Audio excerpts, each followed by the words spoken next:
Hey homies, so I have a story for you, and it's actually one of the most embarrassing things that's ever happened to me in my life, but you know me and how I act, and I don't really give a fuck or get embarrassed, so I gotta tell you because it's too funny to not. First though, I need to do a trigger warning for my brothers. Guys, just so you don't have to hear about me getting laid or just knowing things you can't unknow. Like, watch at your own risk. I'll try to put a timestamp or something so you can avert your eyes and ears and whatever, everything. But yeah, I just want to save you from that pain.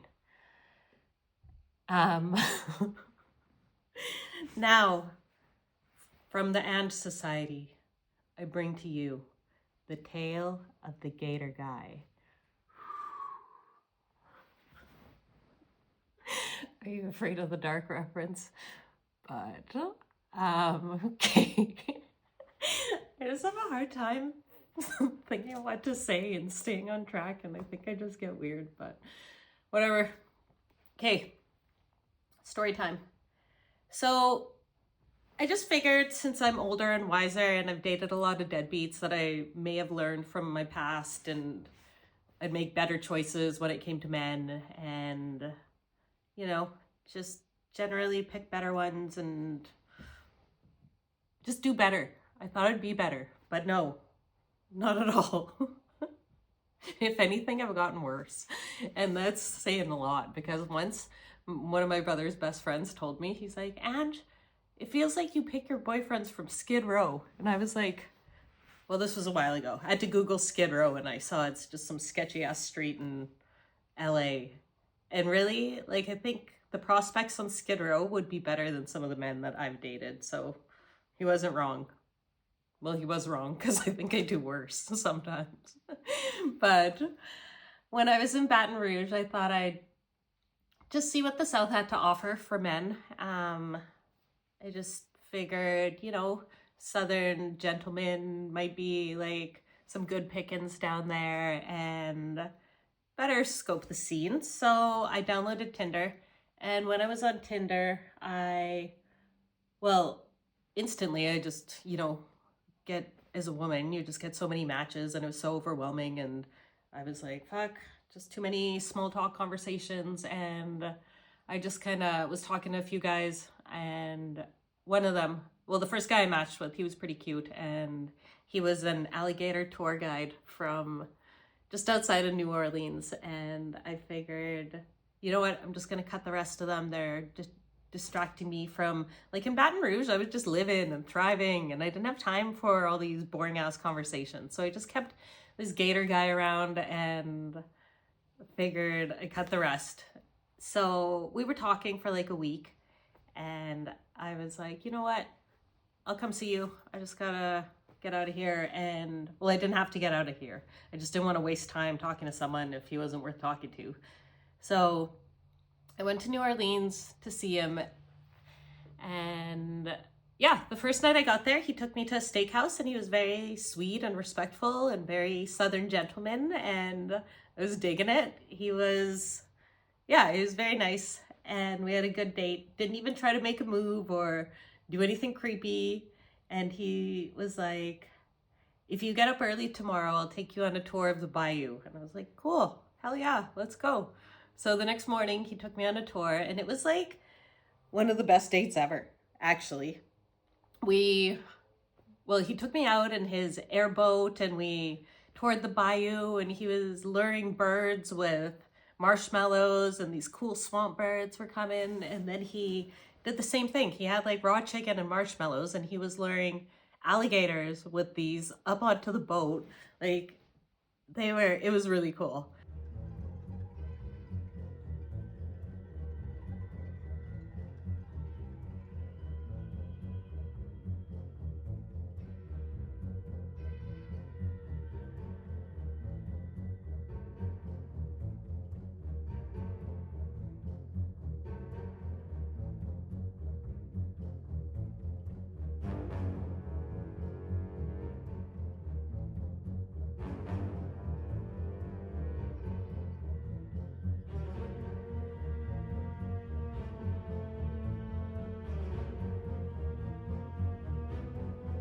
one of them just crawled up onto the boat, got this chicken, and yeah, he was just crawling around in the bottom. Actually, it was she. Her name was Stormy. And I got to pet her, and it was really cool. Like, one of the best dates I've ever been on. He even caught a baby alligator for me. He just like grabbed it out of the water and he handed it to me and he's like, here. And then we just did this baby alligator photo shoot. I'm just posing with this cool baby alligator that was like really strong, and he's like wiggling and he's like, hold him tight because fucking gator. But no, it was really cool. And after that, he had to, well, he does something with cell phone towers when there's hurricanes. He had to go to Florida because like 2 hurricanes hit Florida. One of them was Milton and the other, some broad.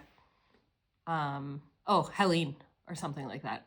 So he left a couple days after that. And yeah, even on that date, still didn't try to make a move. He just caught baby gator, handed it to me. That was like as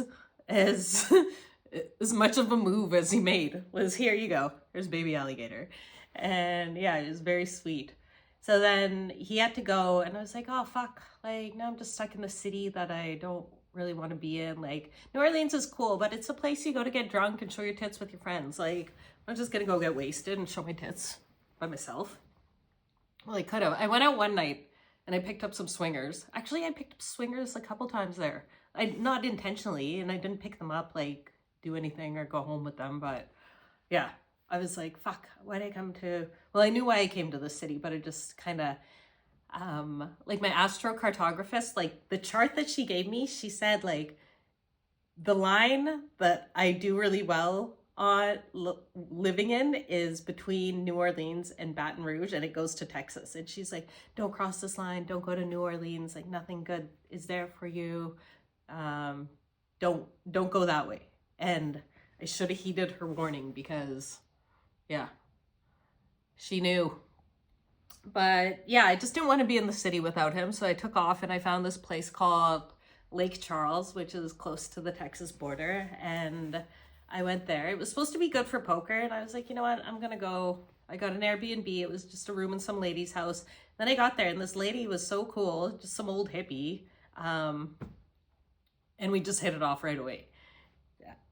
I'll make a whole different video because I don't want to get too derailed. But yeah, I ended up having so much fun with these hippies, like her and all her old homies, that I stayed there for like close to 3 weeks and I just couldn't leave. I went to a rave in the woods with them, like me in the middle of the Louisiana wilderness with all these old hippies. It was like 60 plus. We were just like raving and drinking and yeah. So I was kind of talking to Gator Guy, but he was busy doing hurricane stuff. And well, that's what I told myself because he wasn't messaging much. But after he was back home, I was like, well, should I come back and see you? And he's like, yeah, for sure. Because he told me to come back. And so, yeah, I went back. I hopped on the sketchy fucking Greyhound, which if you know the Greyhound, like in Canada, you get your head chopped off. Well, once it happened, but it's just not a safe way to travel. But that was the only bus that I could get there.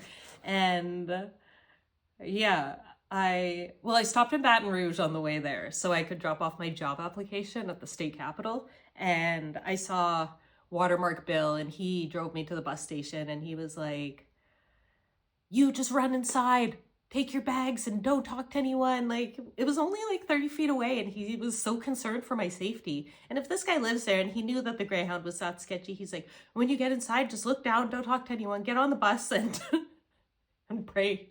And I was like, oh man, okay, thanks man. See ya, Bill. And I was like so worried. But yeah, risked my life, got on the Greyhound, went to New Orleans, messaged him, and he's like, oh, okay, I'm just busy, I'm with my kid. His kid's 18, he was just home from college, they were doing some stuff, and he's like, I'll message you in a couple hours. Couple hours, nothing. All fucking night, nothing. I got to town at 3. Nothing all fucking night. So I was like pissed. I was like, what the hell? Did I just come to town and get blown off by this guy? And the next day, nothing. So by 4 p.m. the next day, I was fucking pissed. This is like 24 hours after I texted him. And I messaged my two best friends because I know they're on Tinder and online dating and they're getting ghosted left, right, and center. Like, these are two pretty beautiful, amazing girls, really solid with their own jobs and responsible, and they're getting blown off. So I was like, well, I guess it just happens, you know?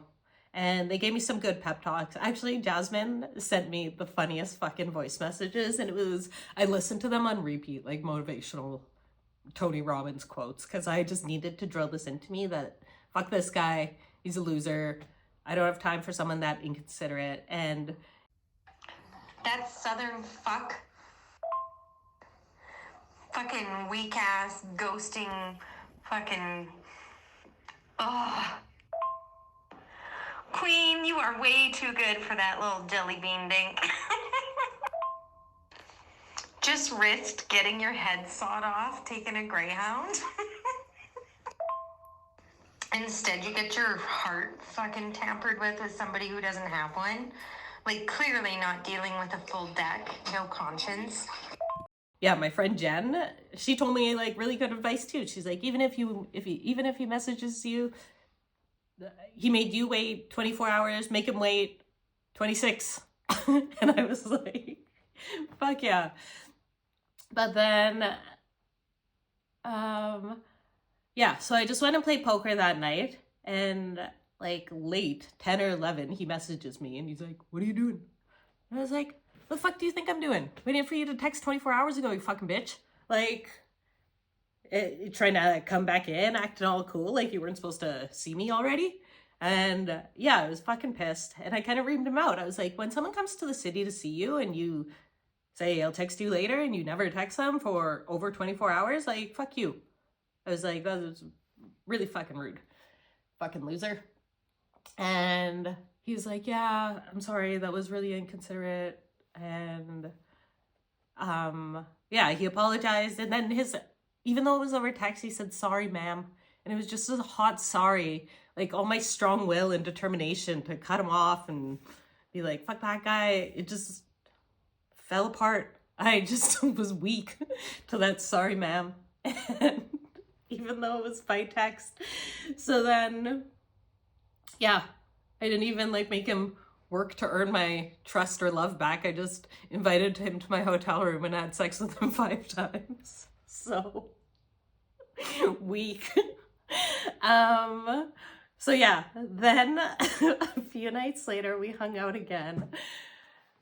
And yeah, went for dinner, boned.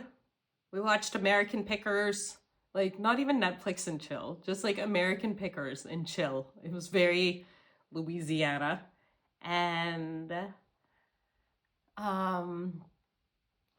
yeah, I just liked him. He was cool. He was kind of like, I don't know, he had these big ass chiclet teeth that kind of reminded me of The Mask.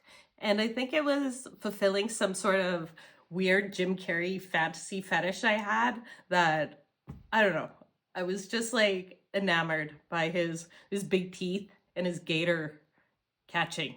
Just like, I was like, man, I can light off fireworks, he can catch gators, what a cool couple. I already like pictured our lives together. And yeah, after our last date, he had to go away to work again, and it wasn't a hurricane work job, it was something else. So he's like, okay, I'll message you. And 3 fucking days later, did he message? No. So then I got pissed. I was like, fuck you, I already told you like once that this pisses me off, and now you do it again. Like, beat it, like, over you. So yeah, then I had some mushrooms left over from the rave that I went to with the hippies. So I just did them, and I did this release ceremony. I think it was full moon, and I just had to like clear the ghost of pussy past and get my mind off of him. But at some point on the mushroom trip, I creeped his Facebook, and okay, well, side note, before I go any further. So before even, like, I knew, it was like one of those things where you don't ask questions you don't want the answers to, but I knew that dating a man in the South, he was probably a Trump supporter. Like, really, I couldn't see especially as a Gator guy, and I just couldn't see this guy being like, Kamala, Kamala. Like, it just really, I did not see him being a Democrat.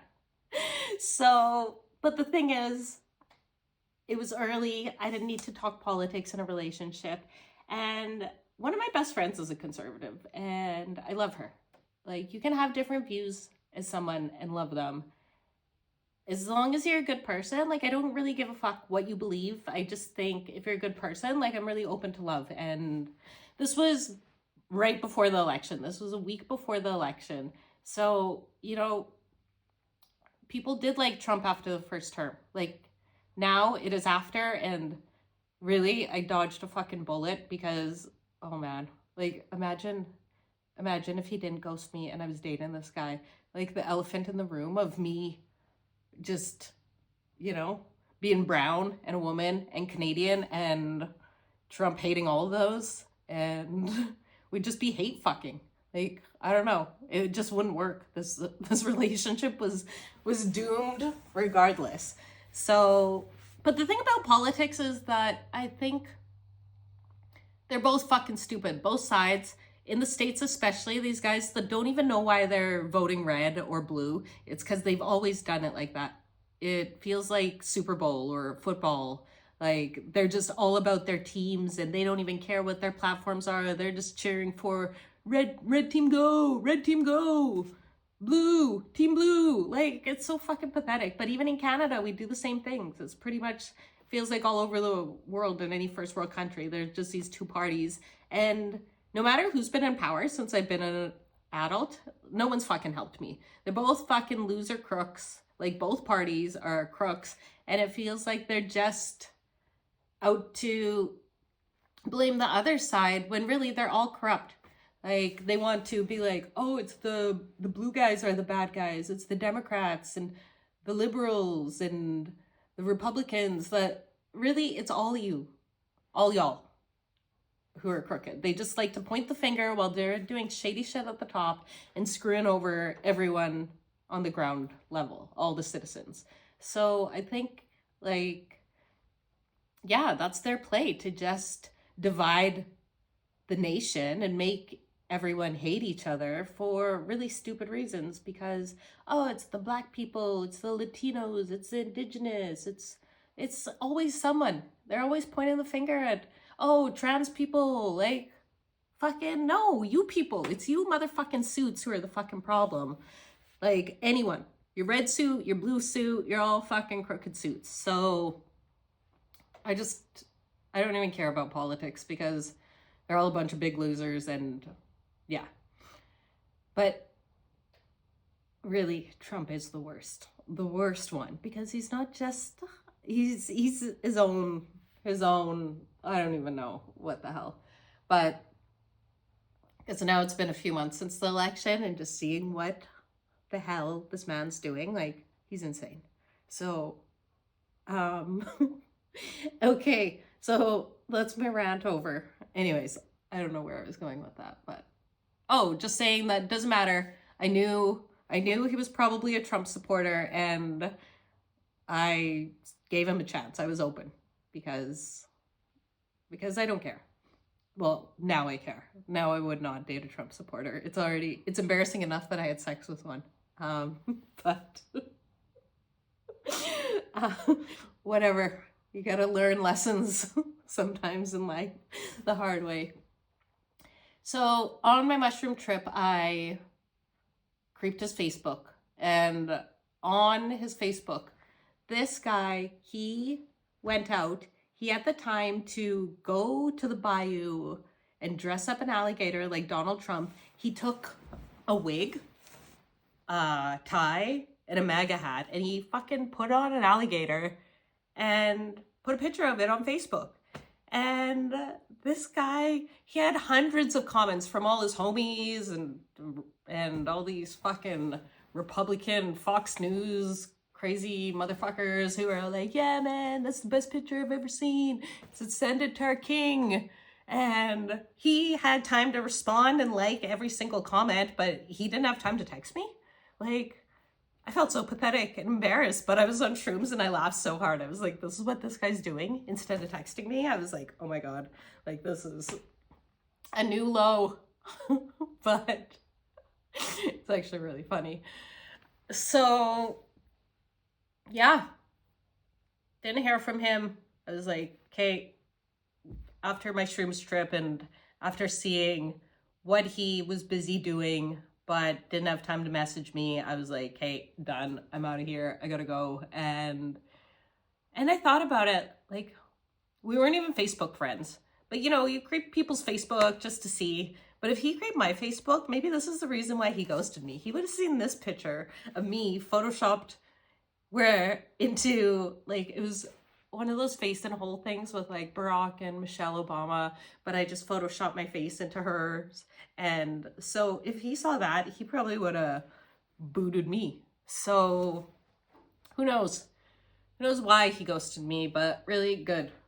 But yeah, I got ghosted for a gator. so pathetic.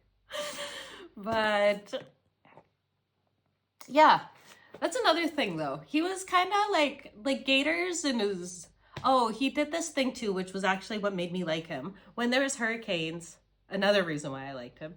When there was hurricanes, he like has this drone with thermal imaging, and when farmers and their cows lost each other, like the cows would get lost in the hurricane and end up like roaming in water, and he'd use his drone to help reunite them. So he'd get his drone and find the cow and then like go help them reunite. And I was like, oh man, this is really sweet.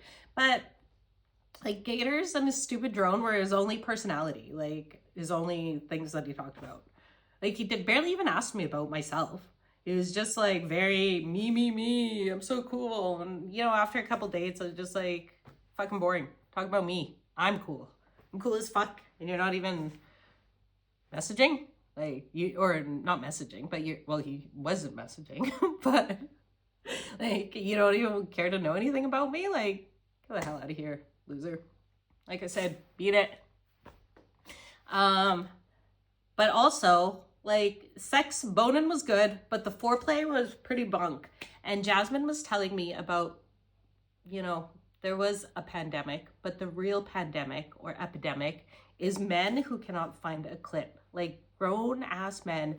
And these guys just, they don't even know what the hell they're looking for. They're just, like, finding a mound and going to town and, like, rubbing on your left labia. And she said that there's, like, just a lot of things she's seen, and I'd never experienced this, but he was one of those. Like, the foreplay was just brutal. And I was like, you know what? After a couple bones, I was like, foreplay, that can be taught. And yeah, it was kind of like, I don't know if you guys remember, but in the Super Nintendo game Donkey Kong, there's this level called Minecart Carnage, and you're in a minecart, and there's like the track's broken and there's abandoned minecarts throughout the track, and you just have to like jump over them and jump over where the track's broken. But there's this one section where there's a ton of broken track, and then there's a lot of minecarts, and you have to like just really fucking go to town on the controller. And that's kind of what it felt like. So you know what? I don't need that in my life. I don't need that. Like, it's not what I'm about in my 40s. This is, as a 43-year-old man, like, it's in the middle. You can find it. Like, I don't know. It's embarrassing. But, yeah. So, that's a story. And on my way out of town, well, I messaged the hippies and I was like, I gotta come home. I need to regroup. This don't work out. I need to come back. So I went back, and then I just bought a one-way ticket to Hawaii and got the fuck out of, well, not the States. I wanted to get out of the States, but I just needed, I don't know, Hawaii just felt like a good pit stop. Even though it's America, it didn't feel like that America. It was its own little world. So yeah, went, the hippies rescued me, went to Hawaii. And on my way out of town, the Uber driver that I had from New Orleans, he's like, what brings you to town? And I was like, oh man, I came here for a date and this motherfucker ghosted me. And he's like, oh man, was he a one of these country boy Bayou motherfuckers? And I was like, yeah, he was. And he's like, oh, well, I can tell. He was a former psychologist, and he's like, I can tell from talking to you that you're like a very energetic, loud, bright person. And he's like, these guys, he's like, you're probably too much for him. He's like, these guys need weak, submissive women. He said, you can't, he's like, you'd eat that guy alive. And I was like, yeah, you're probably right. So yeah, after getting that validation from my random Uber driver, I was just feeling better. And yeah, and whatever, I fulfilled my Jim Carrey mask fetish fantasy by just getting those chiclet chompers, munching on my puss. I got laid, I got a cool date, and got a good story. So, oh, and I got my crotch played like Super Nintendo. So check. Bucket list items that I didn't even know. Actually, that Super Nintendo crotch wasn't on my list ever, but happened. So, you know. But that's what I get though for getting distracted by dick on my soul searching journey.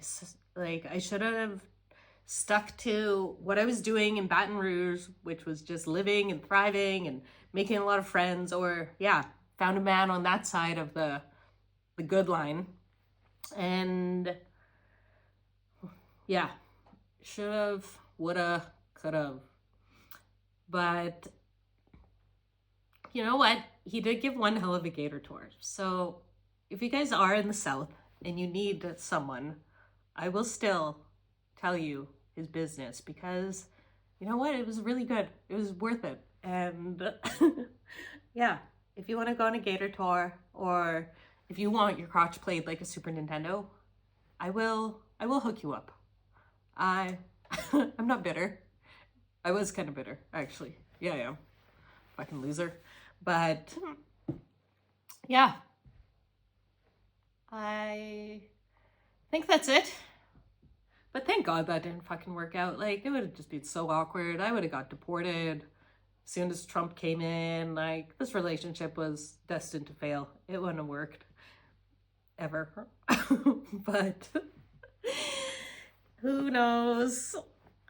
Maybe, oh man, maybe the next one will be better. So when I was in Hawaii, even though I'd sworn off men, I met this guy in my condo, and he was from Alaska. And I was like, you know what?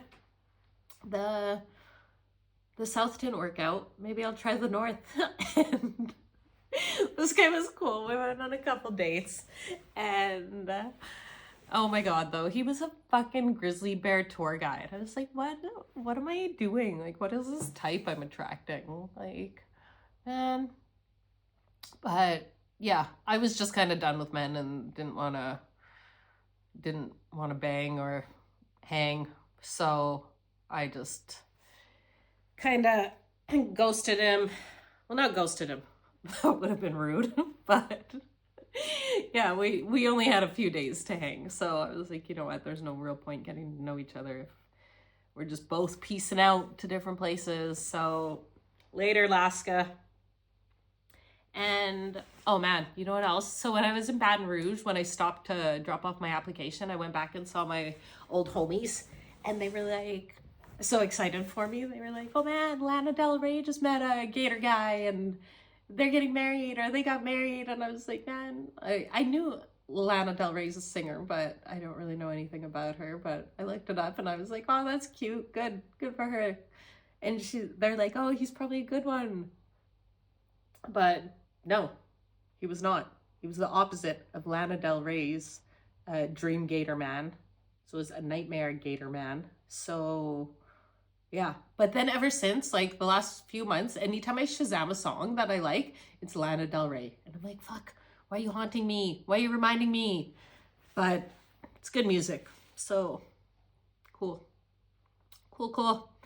And I think that's it. Oh, the progression of his names in my phone too was really fucking funny to me. So he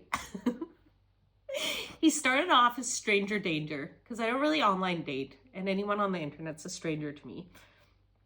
So I started calling him Stranger Danger, and then it went to his name. And then after I was smitten with him, I changed it to Hot Ass. And then when I got ghosted by him, I changed it to fucking Loser. And then after our hang and bangs, I changed it back to Hot Ass. And then after he ghosted me for 3 days, then actually who knows? Because he never messaged. He ghosted me. Well, after Hawaii, I changed my number, but still, that would have been like a week and a half, 2 weeks later. So he never fucking messaged. Loser. But yeah, the last time I changed it to Ange, you can do better. So if I was tempted to message him or try to find answers, I just had to cut this loser. So yeah, Ange, you can do better. Because, no, none of that. Left labia and no fucking Trump supporters. But yeah, so I just admitted to boning one.